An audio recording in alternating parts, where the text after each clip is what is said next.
काही दिवसांनी मुलींच्या आई-वडिलांना देखील प्रश्न विचारले जातील, की तुमची मुलगी व्यसन करते का? दारू वगैरे तर ती पीत नाही ना? सिगारेट वगैरे तर ओढत नाही ना? अफीम, गांजा, एल-एस-डी यांसारख्या गोष्टींचे नशे तर ती करत नाही का? असे प्रश्न मुलींच्या आई-वडिलांना विचारले जातील.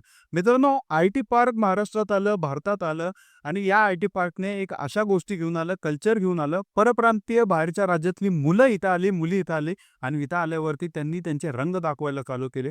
दारू, सिगारेट हे पितात, ओपनली हे पितात आणि त्यामध्ये आपल्या इथल्या मुलं-मुली जे असतात त्यांना अप्रोच करतात. "घे काय होत नाही, स्टेटस ऑफ सिम्बॉल आहे." अरे रॉयल्टी असते. सिगारेट पिणं हे रॉयल्टी आहे, दारू पिणं हे रॉयल्टी आणि यांच्या गोष्टींना बळी पडून आपल्यातल्या सर्वसामान्य ग्रामीण भागातनं आलेल्या मुली या गोष्टीला बळी पडतात. दारू पितात, सिगारेट ओढतात. मित्रांनो क्लबिंगला वगैरे जाऊन तिथं ड्रग्ज, अंमली पदार्थांचं सेवन करतात आणि याच्यामध्ये 2-2, 3-3 दिवस अंमली पदार्थ घेऊन पोरं-पोरी उठत नाहीत मित्रांनो अक्षरशः. मित्रांनो हे कुठेतरी थांबणं गरजेचं आहे. स्टेटस ऑफ सिम्बॉल, रॉयल्टी ह्या गोष्टींमध्ये नसते. पैसा कमवा, गाडी घ्या, आई-वडिलांचे स्वप्न करा पूर्ण करा.